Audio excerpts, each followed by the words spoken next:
It is my pleasure to welcome everyone in Lower Saxony and Scotland, and of course online, to the second edition of the Lower Saxony Scotland Joint Forum. We are very pleased to be able to host it again. Unfortunately, we had to host it again online, but we are very positive that we may host it next year as an in-person event in either Lüneburg or Glasgow. To kick off this event, we would like to play a little performance of Leuphana's choir, and without further ado, please, here's the performance of our choir.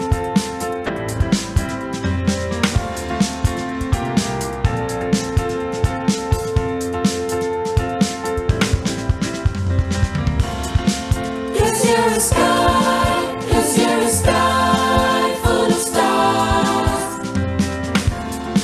I'm gonna give you my heart.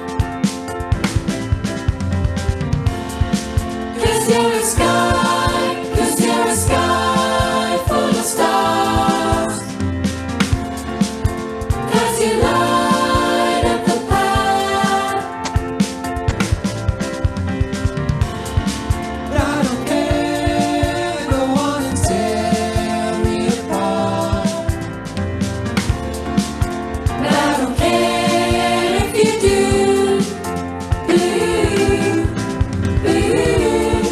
'Cause in the sky, 'cause in the sky full of stars, I think I saw you.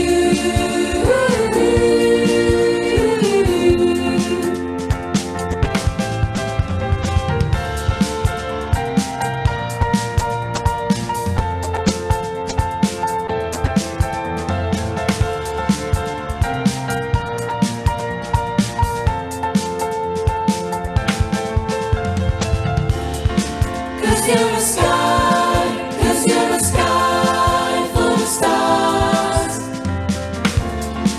I wanna die in your arms.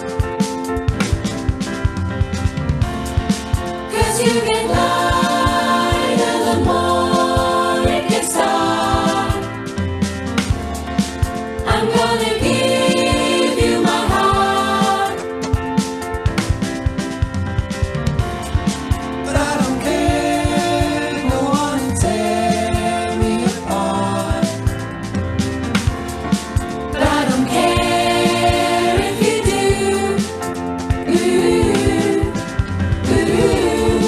'Cause in the sky, 'cause in the sky full of stars, I think I see you.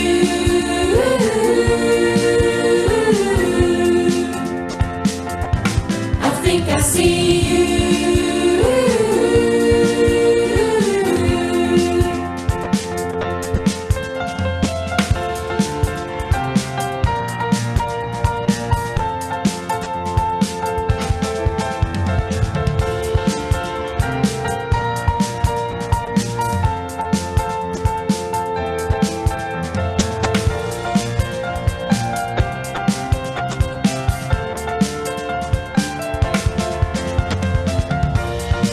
Cause you're a sky, you're a sky full of stars. Such a heavenly view.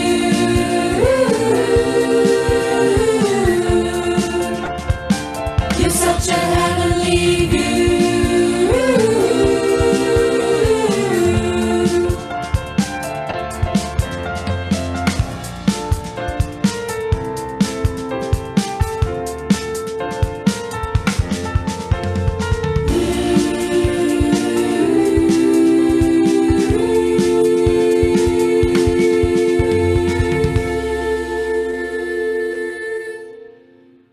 All right, wonderful. Welcome back to the Lower Saxony Scotland Joint Forum, and I have the pleasure now to moderate through the first welcoming addresses. And our first speaker is one of our academic directors, James Conroy. Thank you very much, Judith. It's an extraordinary pleasure to welcome so many Scottish and Lower Saxonian colleagues to our second conference. I'm really delighted that so many people have signed up, nearly 250, for our plenary and our parallel sessions. In particular, I'm delighted to welcome Andrea Nolan, Professor Andrea Nolan. Andrea was once upon a time my boss, and I was honoured to take over her international portfolio at the University of Glasgow when she moved to her role as Principal and Vice Chancellor at Edinburgh Napier. And she has been a role model for colleagues across Scotland for many years, so it's a real pleasure to have her here today. I'm also delighted that we have contributions this afternoon later on from such a distinguished array of speakers in both Scotland and Lower Saxony. And I'd like to extend my personal thanks to Rebecca Whitfield and Stuart Patrick. I'd also especially like to thank James McCallum, whom I've known for rather less time, having met him only 6 months ago, but who seems to me to be an embodiment of the kind of Renaissance man so important to sustaining communities like Scotland and Lower Saxony, as not only places of invention and industry, but of culture and creativity. James is a disruptor and innovator starting out in the oil industry and today being at the forefront of ecologically focused strategies for energy production and use. His instincts as a Renaissance man are captured in his restoration of the beautiful 17th century Wormiston House in Fife on the east coast of Scotland, where today Wormiston is the home of the McCallums, who have meticulously restored the property to its glory years, where the laird and lady would entertain their guests discussing philosophy, economics, history, and the incredibly exciting development of a modern, enlightened Scotland. And of course, Glasgow in particular has most recently had the eyes of the world upon it with COP. And as an educator, some 30 years ago, I gave a series of lectures on the multiple experience of deprivation and the multiple nature of the solutions to that deprivation. And nothing has changed in the intervening years. Of course, you know, in universities, we all like to pronounce on our ethical credentials. And in the last couple of years, I've had occasion to read quite a few university statements on their moral imperatives. I can assure everybody here that there's no university in either the UK or Germany with a strapline suggesting that they would like to promote unjust education. Every single one of them has something in there about the promotion of just education, equality, equity, and so on, all of which, of course, are wonderful. And yet, for all of this, enormous challenges face us. Challenges as intertwined as they are complex. And in a world where COVID-19 has become an international obsession, we too readily forget that universities have seen it all before. Like many universities, a number of Scottish universities have witnessed plagues, war, and pestilence, and remarkably have survived.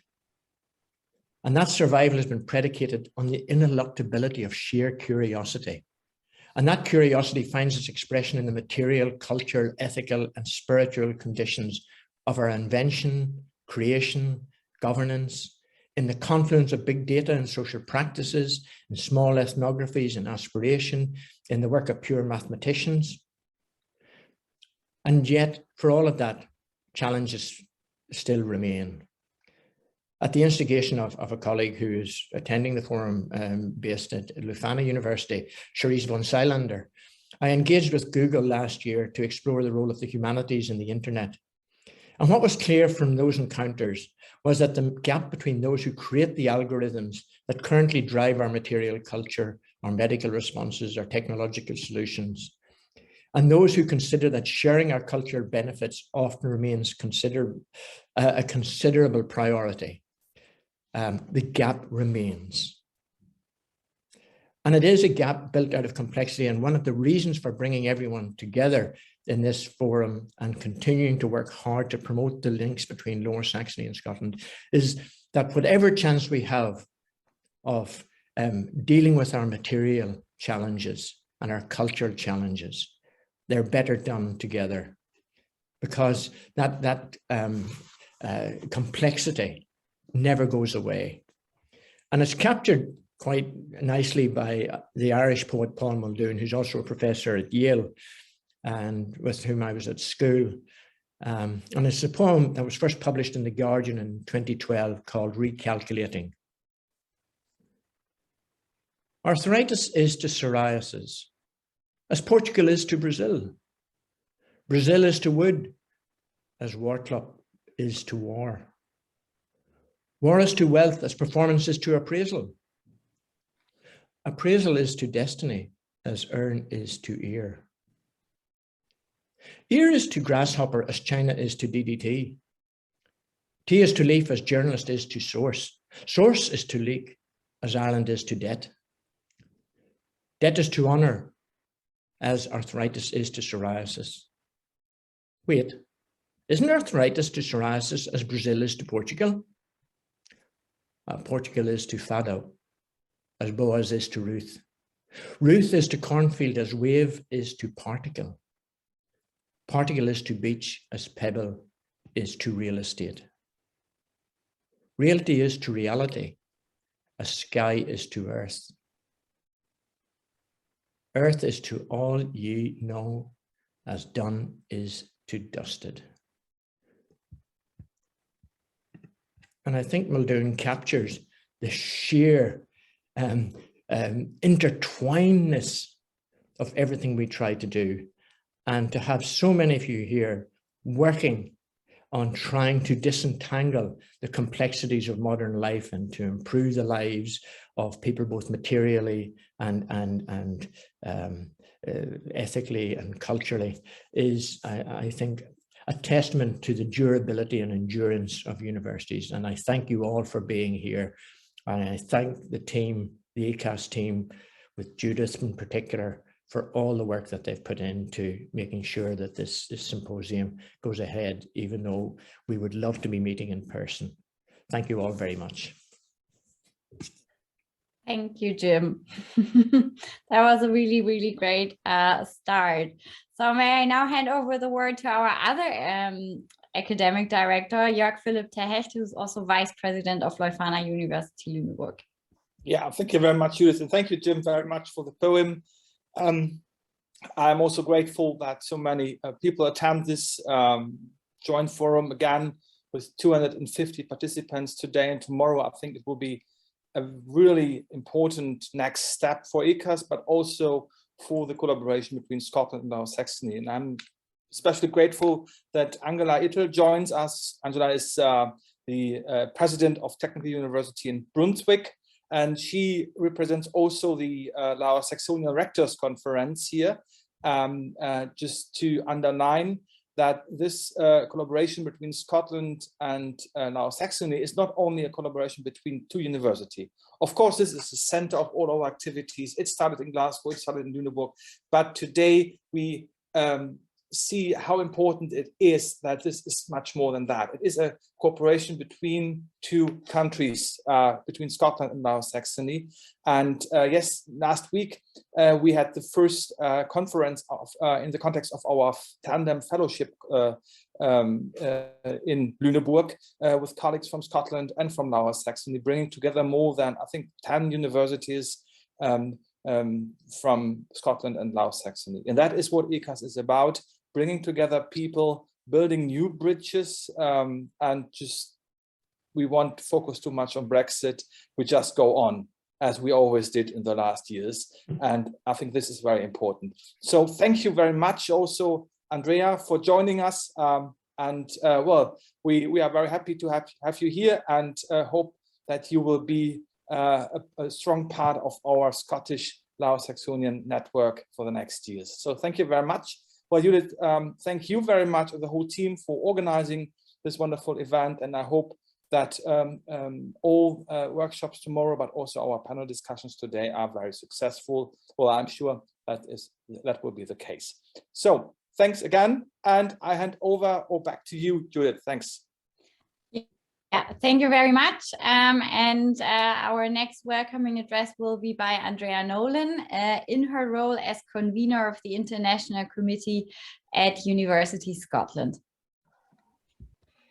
Thank you very much, Judith. I do have a few slides and a few pictures just to add a bit of colour to my talk.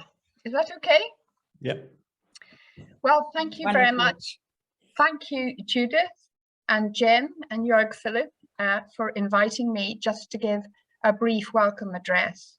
And I just thought I would set the scene about how Scotland is really outward looking and looking to develop partnerships for all the reasons that Jim talked about, dealing with the material and cultural challenges we face. And Jörg, Philipp saying, let's just get on, irrespective of Brexit. That's really how we feel. I'm speaking today as I convene the International Committee of University Scotland, and University Scotland is the professional body that represents the 19 higher education institutions in Scotland. So setting the scene, for a population of 5.5 million people, we have 19 higher education institutions. They're very diverse.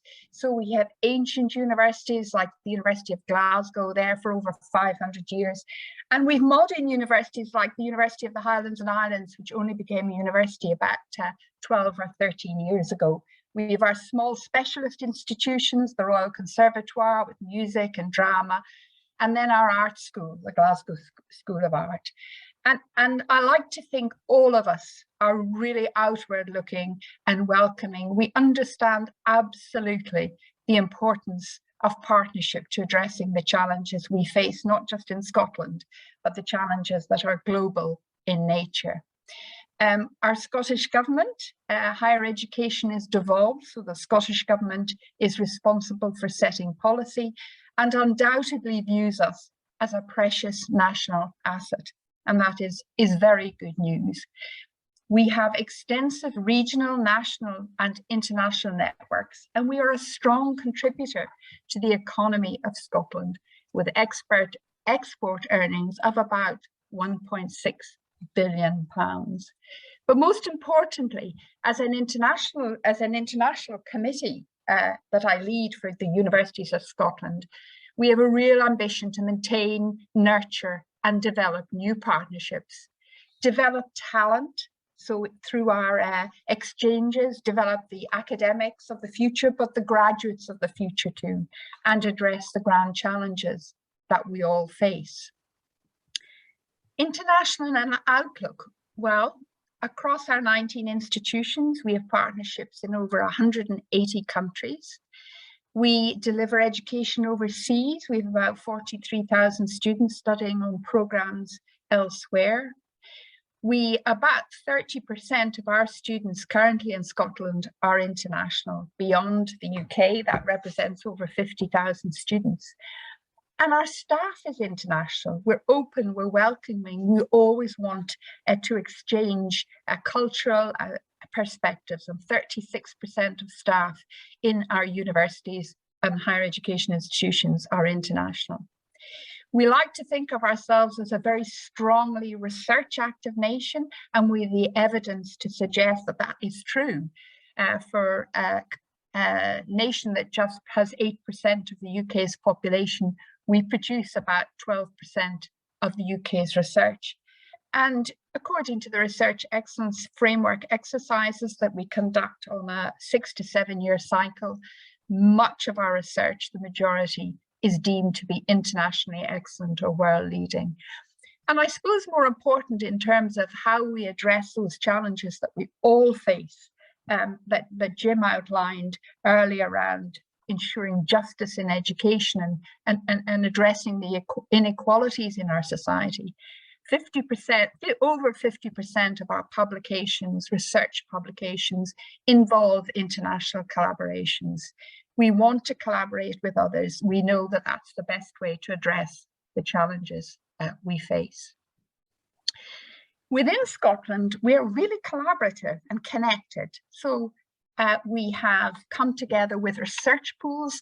Many of those have been in the sciences. So we've an example of SUPA, where a group of institutions have come together to develop a disciplinary network around physics. We have them in chemistry, we have them in energy, we have them in economics. We also have collaborative centres for doctoral training. So for example, the UK Research and Innovation Arts and Humanities Research Council supports doctoral training centres, for example, the social scientists. And that means that our scientists of the social scientists of the future are educated together, and it promotes a really positive learning culture. We have research institutes that support our universities, and our research ambition, and they are well connected to us. An example is the Morden, which is very focused on endemic animal diseases. The Scottish government government set up 8 innovation centres about 5 years ago, and these are supposed to be business-led, addressing the needs of industry and business, hosted within universities. So my own university hosts the construction centre for Scotland, really trying to pull academia and business together. We have leadership and hosting of UK institutes and facilities. For example, the university hosts Archer, which is a high-performance computing centre. And more recently, the UK government has invested in city deals. And this is really about addressing inclusive economic growth within our regions. So Glasgow has a city deal, Edinburgh has a city deal, Stirling has a city deal, Fife has a city deal. And again, this is seeing that it's not just about universities collaborating with each other, but it's drawing in local city councils, businesses to really address the challenges of the regions within Scotland. And that's about, in Scotland, building networks, sharing resources, and given that we're a small country, really ensuring that we have critical mass to support the inclusive economic growth. And it's pulling government, industry, business, and universities together. The Scottish I have to mention our exit from the EU is concerning to us, but as Jörg Philipp said, we're getting on with it. We don't really understand fully the impact yet, but we are continuing to develop and build the partnerships with our European colleagues. We are committed entirely, and German institutions are priority partners. Within the Scottish Government Trade and Industry Investment Strategy, Germany is a priority country. Scotland is developing an international education strategy around research, mobility of students, and partnership working, and I am confident that Germany will be a priority partner.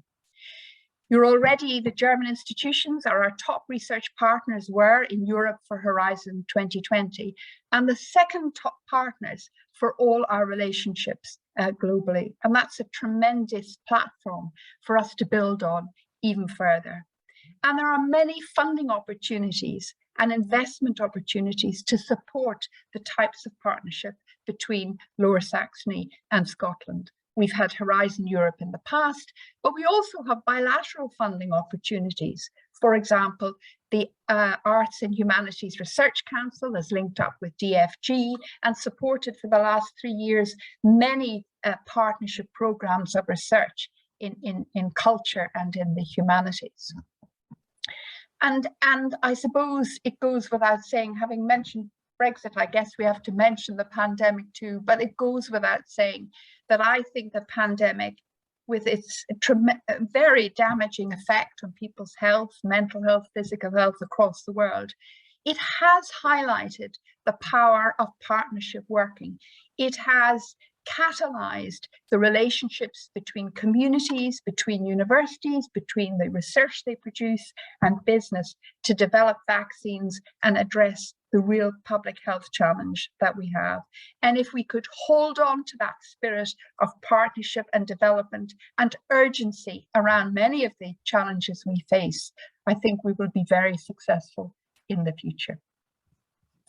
I wanted to mention Connected Scotland. So Scottish universities are supported by Scottish enterprise agencies, by our National Academy, the Royal Society of Edinburgh, by the British Council, to actually position Scotland as an outward-looking, open educational and research environment that is seeking to develop partnerships all around the world, particularly within Europe at this time. So collaboration with institutions in Europe is highly valued by us, and that goes across the board. We were very sad that we were not engaged in Erasmus, but the Scottish Government is looking to develop its own student mobility programme because we understand the value of students having experiences in other countries. Remember, many Scottish universities are part of European alliances. For example, the University of Edinburgh is part of UNA, the University of Aberdeen part of Aurora, my own institution part of Eureka, which is a collaboration of 8 European universities. So our commitment and our passion for growing partnerships with our colleagues in Europe couldn't be clearer. Scottish Government, in developing its international education strategy, will be reaching out to Europe and supporting us in developing partnerships such as the partnership between Lower Saxony and Scotland. They have put investment into research awards and they're funding research partnership developments over the coming year. So to summarise, I want to thank you very much for giving me the opportunity to welcome you on behalf of all of the Scottish universities and as convener of the International Committee. It's wonderful to see such an example of how bottom-up partnerships can grow. And I wish you all the very best in the future. And I hope that this time next year, I will be able to join you in person, not only to hear all your discussions, but also to experience that wonderful choir again. So thank you, Judith, Jim, and Jörg, and all the best for the rest of the conference.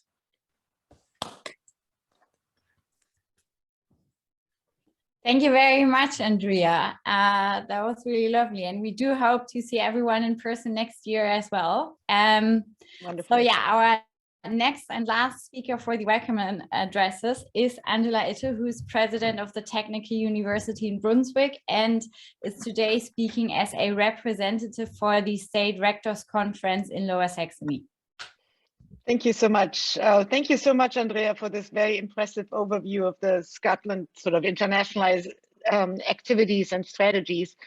And I have to say, I can't match your presentation, but I'm very happy to be here. And we call ourselves the Technische Universität of Braunschweig, and we don't translate our name, but of course, in this context, it's maybe a little easier to understand for some of the participants. I'm really excited to be here. I sort of have 2 hats on. I'm very honored to also represent the Rectors Conference, but I'm also here, of course, as a fairly newly elected president of the Technische Universität in Braunschweig. And before that, I was at the Technische Universität in Berlin, and for more than 8 years responsible for internationalization of that university. And so internationalization is one of my passions that I have in higher education management. And of course, so I was very excited and very curious about the joint forums Scotland and Lower Saxony, because that's something, a context that was not familiar to me. And even though I think, Jörg, you said it's 2 countries, it's sort of a state in a country, because Lower Saxony is not a country yet. And compared to Bavaria, we also I don't think we have the ambition here to become a country. But just let me say, as a public lawyer, it is a country. Ooh. Well, okay, that scares me a little bit, but I guess we should continue that conversation some other time, and you let me know the implications of what you just said. So for me, it's a state and a country, which is a very interesting combination, and that's why I'm also very happy to be here and to express my support, not only as a representative of the Rectors Conference, but also, of course, for the Technische Universität Braunschweig, because I mean, a lot of things have been said about internationalization and the importance of internationalization. And of course, I will, in my script, that there are some of these things also addressed. Of course, you wouldn't be here if you didn't believe in the value of exchange and the value of international exchange and sort of the benefit we all have by expanding our horizons and just sort of discussing our ideas and getting new perspectives. Of course, I assume that you're all convinced that this is a very important point in our, not only in our academic, but also personal life. But it is also very important to create context and structures to be able to support our researchers and scientists to do this. And especially, if I may say, in times like this, I don't need to address this again, why we have especially difficult times. But I remember very well when I was in London when Brexit happened, and I thought sort of my world fell apart. I couldn't sleep all night, and I thought there must be wrong, or the colors of the elections, there must be wrong, it must be the different way around. And of course we sort of got haven't gotten used to it, but I'm also an active member of the National Rectors Conference in Germany, and we just I think a week ago or 10 days ago we had a panel discussion on the importance of the collaboration between German and British universities and on the whole. And there I can also, similarly as you just did, Andrea, to assure everyone that we are very interested in continuing these collaborations, and also find that was very interesting. We sort of exchanged ideas about what's good about universities in Britain and what's good about universities in Germany, and how can we exchange ideas also in management, but also in research governance. And what was very interesting is that I think the collaborations work so well, not only because they've been long-standing, but also because we have a dialogue, a continuous dialogue on what works well and how we can support each other in continuing these collaborations, which is very important to be able to successful and sustainable. And another aspect that was mentioned that I want to point out here is that also, Andrea, you said, you know, to address the challenges of today's society implies that we work interdisciplinary. And I think the value of interdisciplinary work has been recognized by both countries, which is very important and not a matter of course. It's not always such that we allow for broad and broad research that includes a lot of different disciplines. So those are sort of some of the success factors of our collaboration. Of course, I don't want to say everything is one. Of course, Brexit and also the pandemic has created hurdles and has created difficulties in designing and continuing our collaborations. But again, this is why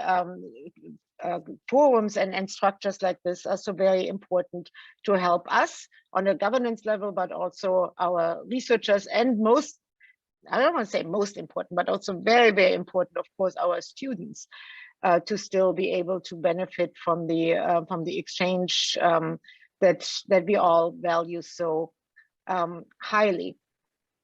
And of course, it's my strong belief that we now more than ever, as I said, just said, need these structures and need context and opportunities to exchange ideas, but also to overcome cultural or to overcome or to promote cultural competencies. Because I mean, the pandemic has been going on more than almost 2 years now. Before that, we were very concerned about flying across the world to meet colleagues because of the climate crisis, and that does have an effect on how we experience different cultures and how we get to know different cultures. And I'm so very thankful that I was able to, in my positions, but also as in my private life, to be able to exchange cultural ideas and to live in other countries. And of course, these opportunities are less frequent, and students are sort of, you know, they're locked into their dorms or their homes, and I am worried that if this goes on very much longer, it will affect our openness for different cultures. And also, I mean, even it's unusual now to travel, and it's sort of that can create fear. And this is exactly what we want to overcome in international exchange and international collaboration. And I think we really need to think about how we continuously support not only our students, but also our researchers and also our institutions, to not even build up this fear, but to still consider it a normal part of our academic lives, to exchange and to interact and to experience and to deal with different cultures, different ideas, and different customs. That's, I think, a very important part, and it's something that I'm worried about if we don't actively work against it. And looking at the higher educational maps of Scotland and Lower Saxony, one might think that there's nothing to worry about. I mean, you mentioned it already, Andrea. We have a frequent exchange. A lot of our institutions are connected, but I think we do need to be also realistic. And I just want to encourage everyone here that we keep an eye on the collaboration, and also on the sort of the personal attitudes and willingness to collaborate and to expose yourself to different contexts. This is a very wonderful context to do just that, and that's why I want to end here and just wish all of us a wonderful conference. As everybody else said, of course, I would hope, and I very much hope, that next year we will see each other in person, especially for me, since most of you I haven't met in person yet. This will be very enriching, and I just hope for that very much. And now I'm looking forward to an enriching and engaging conversation and discussion. Thank you so much for letting me be here and inviting me and addressing a few words to everyone. Thanks. Yeah, thank you very much for your welcoming address as well. Thank you, all of you, for your addresses. I think this was a very great start to hopefully very interesting 2 days of discussions and exchanges and new partnerships being built. And in a few minutes, we will continue with our panel discussion on partnerships with universities, collaborative research, and positive impacts for society.